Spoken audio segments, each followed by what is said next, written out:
Good afternoon, everybody. My name is Caleb Kele, and welcome to my final project for marketing consumer behavior. So, my book was called The Smarter Screen. We'll go into that a little further. And here are the industries that will correlate with what is going on in the book. We had sort of some type of relevance. As you see here, it says industries this book can relate to. So, we'll talk about sneakers or shoes, as you may call it, clothes, and books. First off, again, the name of the book is called The Smarter Screen. It's about surprising ways to influence and improve online behavior. The author is Shlomo Benartzi with Jonah Lehrer assistance. And below the copyright date is 2015, so this book was made quite recently. So a quick summary of this book.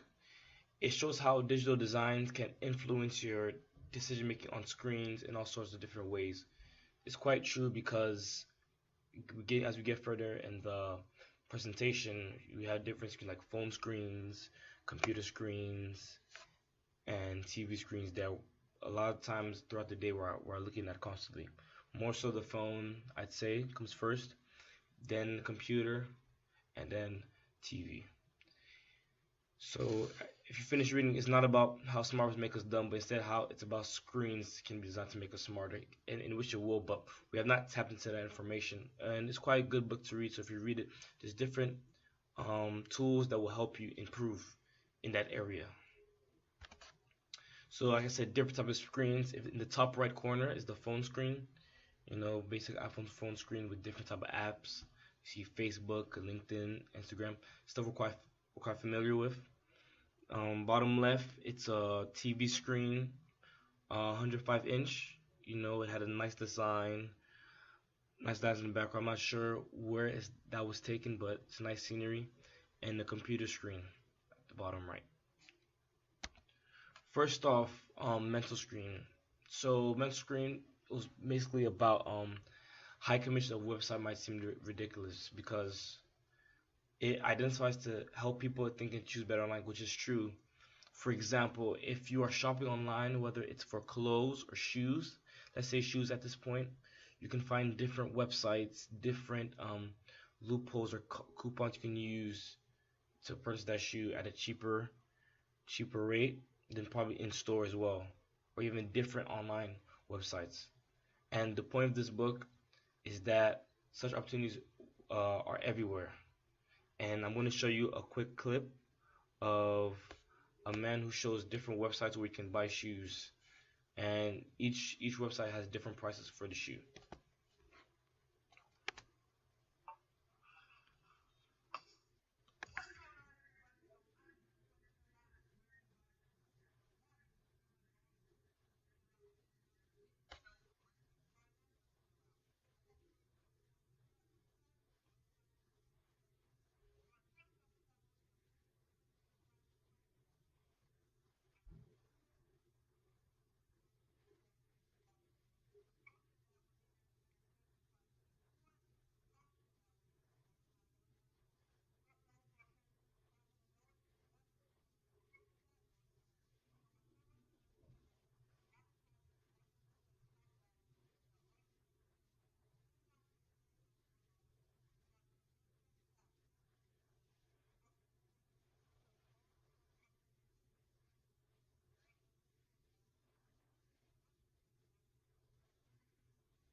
So yeah, that was a quick um, video about how you can use different websites to identify what type of sneaker you want, since we're talking about that at the moment. When it comes to how much information on the monitor will almost always exceed the capacity of the mind to take in, because that is true. Because a lot of times when we're trying to purchase stuff, we'll go to different applications, different websites through our screen. So whether it's computer or phone, because you have more time. Like say you're outside at the mall or whatever, you don't have you have more time on your phone than the time in store, you know. And instead, we are limited by the scarcity of information and by our inability to focus on more than a few things at the same time, which is true because down below there's an example of Amazon. Amazon provides images of 60 different products on a 27-inch monitor, which is true because a lot of times I check Amazon, see what the next deals are, or the next thing I can buy, next product that's new I could probably buy, and there's different forms of it in different sizes, different shapes. Well, I put it here, a shoe here called Nike Air Max 97 Premium Overmatting Blue. This is relatively new, came out November 21st. And like I said earlier, how there's different websites that you can purchase shoes. At Nike.com, it's a good source because it's straight from Nike. The retail is $170, whereas StockX it's more than Nike shoes, but that is listed there. You could buy it at low price of $140. The next one, function follows. Over here to your left, you have some of you are familiar with ASOS, the shopping place, and Urban Outfitters, and we'll get into that shortly. But first, we'll cover how judgments are based on conscious assessments. That we have to see something before we can form an opinion about it. That is true for some people because some people like to see their things up front before they want to purchase it, or like some people they see it online, that is the one they want. It depends on the person because everyone is different. And for example, there's an example in the book where a man he buys a Nike Fuel Band. He's seen the ad on TV. He's seen so much stuff it can do with it, but now like he uses it as a regular watch because he hasn't really tapped into that. He hasn't really used it to what it can do. What it can do. He's used it as not as a regular watch, and obviously we know what we like before we even know what we're looking at. Excess consumer spending is often described as a problem of limited self-control. Some apps who are offering straightforward feedback can dramatically enhance our ability to exert self-control. It's a very fine line between unconscious and conscious influences, the precise timing of which depends on a long list of factors. The best way to increase the perceived usability and trustworthiness of a website is to make it look nice.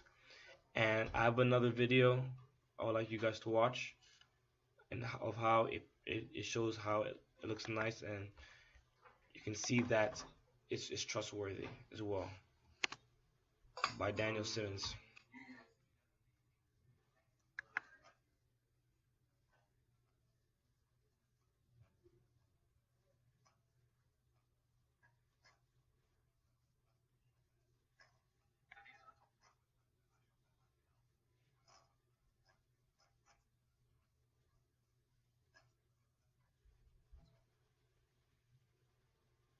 We spoke about ASOS before.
Yeah, the video is quite long, so I just wanted to show you how like you have time to, again, like I said, look at different websites if you would like, for different causes, for clothes as well.